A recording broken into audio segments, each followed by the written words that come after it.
Bibi, sa taglay niyang kulit, tsak ika'y mapapaibig. Ang bibi mo at ang bibi ko. I love you! Love you, pare.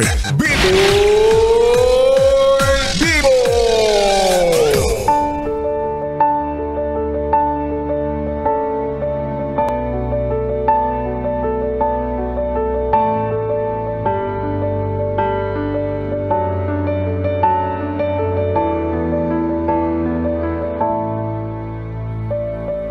Gandang gabi! Ako'y nagbabalik, DJ B-Boy Bibo, para sa ating tuloy-tuloy na BB Time tungkol sa usaping reto.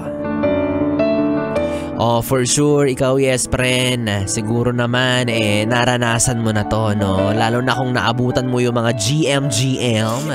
Alam mo ba yung GM, ay group message, diba? Yung uso pa ang load, wala pang internet, tapos lahat tayo nagpapaload ng only text, only call, para makapag-text blast ng kung ano-ano na wala namang pakialam yung ibang tao sa buhay mo. Kasi diba ganun yun? Halimbawa, natapos na yung isang buong magdamag mo, 'di ba, ng pagtatrabaho, o di naman kaya kung wala kang ginawa maghapon, 'di ba, magme-message ka sa gabi. Ilalagay mo sa message, "Hello everyone, this is me DJ B-Boy Bibo. Grabe, pagod ako ngayon sa trabaho. #hardships, #patience, #0101.1." Tapos isi-send mo yun sa marami, di ba? As if may pakialam sila sa buhay mo at nangyayari sa'yo, no? Ganon yung GM. At syempre, hindi ka natatakot nun na maubusan ng load kasi nga naka-unli ka. O, di ba? Wala pang internet nun. Yun yung mga panahon na marami ang nagiging kabet. Diba? O, aminin mo, nakaka-relate ka dyan. Tapos tuwang-tuwa ka kapag pinaplug ka ng kaibigan mo. Oo, usually kaibigan naman talaga yung mahilig magreto, no? Sasabihin pa sa text, plug. Ganun yun. Tapos nalagyan niya ng description dun sa plug. Halimbawa, DJ B-Boy Bibo, plug ko nga pala sa inyo. Mabait, makulit, mukhang lolo-loko pero magseseryoso pagdating sa'yo. Ganon! Diba? Message nyo na, masarap to. Kausap. Parang mas okay ako nun sa masarap to, period. Kainis. Diba? Tapos talagyan mo pa sa dulo ng kutos sa hindi re-respeto. Mga ganon, yung kajejemona. Ganyan yung format ng pagrereto noon. Kaya para sa mga yes friend natin na noong mga panahon na yun ay matanda na at hindi na yun inabutan, o hindi naman kaya yung mga panahon na yun ay bata pa at hindi na rin yun inabutan, ganon na ganon po ang paraan kung paano magbugaw ng kaibigan. Diba? Yung kahit hindi mo alam yung itsura ng tao, since maharot ka, i-message mo pa rin siya. Diba? Yung kahit hindi mo nakita ni anino niya, number lang, o hindi naman kaya ang basihan mo lang ay maganda yung template niya at format ng mga GM niya. Agad-agad i-message mo siya, tatawag ka, makikipagkita ka. Ay! Nakakatakot!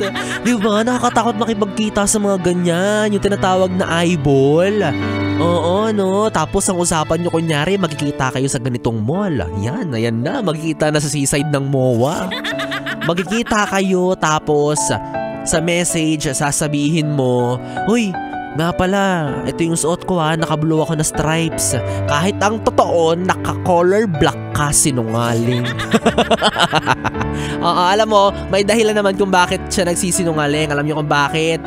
Kasi aalamin niya muna kung anong itsura nung ka-eyeball niya. Oo, sisipat-sipatin niya muna kung guwapo ba, maganda ba. Kasi kung hindi, ang gagawin, iinjanin. Ayan, sama ng ugali mo.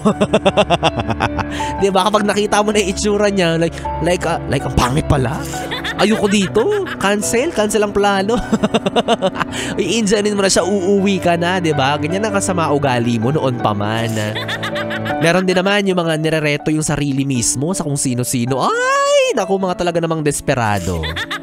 Oo, yung mga ang ginagawa nagsusulat ng mobile number nila sa likod ng pinto ng public CR. May gumagawa pa ba niyan ngayon? Yung tipong pupunta ng mall kung saan-saan, tapos pupunta ng CR, magba-vandalism, magsusulat ng number niya doon. Like, paano yon? Halimbawa, CR ng lalaki. For sure, mga lalaki din yung papasok doon. So, paano? Lalaki din yung makakakuha ng number mo. Nakakatakot, di ba? Parang, hala, kung sino-sino, ma-expose yung number mo sa kung sino-sino, mamaya mas-scam ka, imbes na love life yung mapunta sa'yo. Sakit ng ulo talaga, be. Diba? Pero kasi ngayon, modern diba? Kapag may nirereto sa'yo, una mong hihingiin, ano? OnlyFans, hindi. Yung Facebook account, diba? Sabihin mo, par, ang ganda ba yung chicks natin, par? O par, message mo yun, par, sa Facebook. Ito yung Facebook niya, par, tinan mo yung photos niya, par, sarap, diba? Sarap ka usap, ikaw naman. Diba? Nakikita na kasi ngayon yung profile picture. Picture! Letter F. Tapos kapag sinabi ng tropa mo na, uy, may irereto ko sa'yo, chat mo na, jowa bulto. Naku, wow! Ang ganda-ganda man, may message mo kasi nakita mo, ang ganda-ganda ng mukha niya dun sa profile picture niya. Pero ang totoo, be, 3,000 patong ng filter lang yan. Kaya wag kang magpapalin lang. Diba? Ganyan na ganyan yung linyahan ng mga taong o yung mga tropang nandedemonyo. Diba? Yung nirereto ka sa kung sino-sino. Hoy, minsan dahan-dahan kayo at mag-ingat kayo kasi minsan may mga tropang siraulo talaga. Oo, na kahit na alam na may jowa ka, irereto ka pa rin sa iba. Ay, negative tayo sa mga ganyang barkada. Kaya ikaw, yes, friend, kung may jowa ka na tapos alam mong yung jowa mo may ganyang klase ng kaibigan, pakidagu ka naman. Kaya po sa lahat ng mga kaibigan natin na palareto, well anyways, gagamitin ko rin chance na ito para magpasalamat sa inyo kasi lahat po ng nireto ninyo ay kalaboso. Walang nagsucceed. Lahat palpak. Sayang lang ang oras, sayang ang panahon, sayang ang lahat ng expensive naming pabango kapag maikipagkita kami sa kung sino-sino tapos hindi naman pala worth it. Diba? Pero hindi ko naman sinasabi no na lahat ng mga magjowang nagkakilala dahil sa reto ay naging palpak. Oo, meron din naman, marami rin. Diba? Yung mga naging successful yung relasyon. Oo, yung masasabi natin na nakakita sila ng tao na magsisilbing kupido para ang mga puso nila ay magtagpo. Ay! Oo, marami yung kakilalang ganyan. Yung mga naging successful naman din ang relasyon. Wag naman natin din lahatin, diba? Hindi naman lahat ng nasa relasyon na nagmula sa reto ay walang patutunguhan. Grabe naman kayo. Oo, napakababastos nyo naman. Diba? At the end of the day, yung dalawang tao pa rin na yan ang mag-handle ng kanilang relationship, diba? Kaya hanggang ngayon, todo pasalamat sila dun sa mga kaibigan nila na nagmistulang kupido. Kaya huwag nyo rin po silang namang kalimutan, diba? Yung mga kaibigan ninyo na nagsilbing daan, nagsilbing tulay para magkakilala kayo, ilibre nyo rin naman paminsan-minsan, diba? Pero ikaw, kung dalang-dala ka na sa reto at feeling mo hindi talaga yun yung para sa'yo, di don't. Gumawa ka ng sarili mong paraan ng arte mo. Ikaw na nga yung tinutulungan. Tapos kung ikaw naman, naniniwala ka pa rin sa kapangyarihan ng reto, go lang, di ba? Mag-post ka na sa Facebook mo. Oo, i-post mo ngayon, reto is now open. Pwede isa, pwede rin namang 5. Maharot ka talaga. Daig mo pa yung nagpapa-audition sa Pinoy Big Brother, Basta ako naniniwala ako, na bakit ko pa idadaan sa reto kung kaya ko namang dumiretso ng ligaw sa'yo. Nanakmal bigla, Ganon ang linyahan para magka-love life. Dapat may konting kurot ng pagka-agresibo. Well, anyways, eto na nga, yes, friend. Ipapakilala ko na rin sa inyo ang maswerteng nanalo para sa ating hinihintay na pa-promo. Walang iba kundi ang Yes FM, it's your birthday. Yes FM, it's your birthday. Yes, friend! Eto na nga, lakasan mo na ang volume ng radyo mo dahil baka ikaw na ang panalo para kay B-Boy Bibo. Huwag na natin patagalin pa. Congratulations! Meron ka lang pang advance or late na bang handa para sa iyong birthday?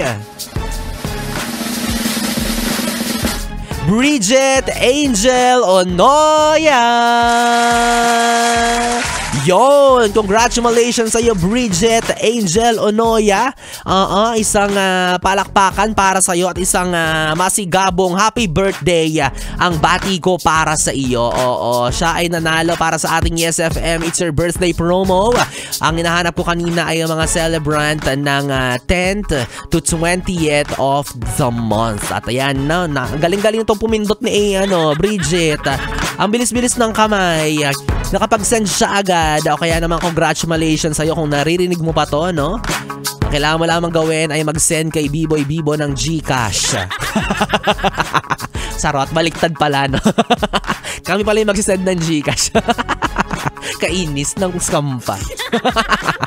Hindi, kailangan mo lamang gawin, yes, friend Bridget, ay isend mo sa akin ang iyong GCash number para kuluyan mo nang maklaim ang iyong tumataginting na 500 pesos.